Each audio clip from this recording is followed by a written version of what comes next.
আগামী 2025-26 শিক্ষাবর্ষ থেকে রাজ্যে কাজ শুরু করবে central board of secondary education বা সিবিএসইর উপ আঞ্চলিক কার্যালয়। নিজের সামাজিক মাধ্যমে একথা জানিয়েছেন মুখ্যমন্ত্রী ডক্টর মানিক সাহা। সিবিএসই অনুমোদিত বিদ্যাজ্যোতি প্রকল্পভুক্ত বিদ্যালয় এবং অন্যান্য সরকারি বেসরকারি শিক্ষা প্রতিষ্ঠান ও তাদের ছাত্রছাত্রীদের জন্য বহুমাত্রিক প্রশাসনিক সহায়তা, শিক্ষা সামগ্রিক সহজলভ্যতা ও শিক্ষার গুণগত মান বৃদ্ধিতে কার্যকরী ভূমিকা পালন করবে এই উপ আঞ্চলিক কার্যালয়।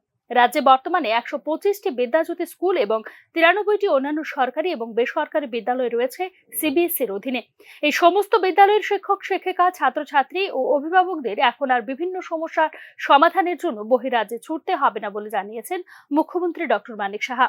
রাজ্যের শিক্ষা ব্যবস্থাপনাকে শক্তিশালী করে তোলার উদ্দেশ্যে রাজ্য সরকার এই অফিসের জন্য একটি স্থায়ী জায়গা বরাদ্দ করবে।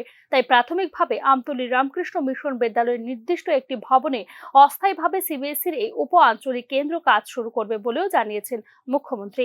এই নতুন উপ আঞ্চলিক কার্যালয় সিবিএসইর অনুমোদিত বিদ্যালয়গুলিতে ভর্তি সহায়তা, বিষয় সংশোধন, অনুপস্থিতি মুকুব, ছাত্রছাত্রীদের রেকর্ড আপডেট, পরীক্ষার কেন্দ্র সমন্বয়, মার্কশিট সংশোধন, অভিযোগ সমাধান এবং শিক্ষক প্রশিক্ষণ সহ বিভিন্ন প্রয়োজনীয় পরিষেবা প্রদান করবে। এছাড়া পরীক্ষা সংক্রান্ত বিভিন্ন বিষয় এবং ছাত্রছাত্রীদের মনোনয়ন বিষয়ক কার্যক্রমকে সহজতর ও সুসংহত করার জন্য রাজ্যের বিদ্যালয় শিক্ষা দপ্তর ও অন্যান্য বেসরকারি শিক্ষা প্রতিষ্ঠানের সাথে ঘনিষ্ঠভাবে কাজ করবে সিবিএসইর এই উপ আঞ্চলিক কেন্দ্র। Bureau report, news now.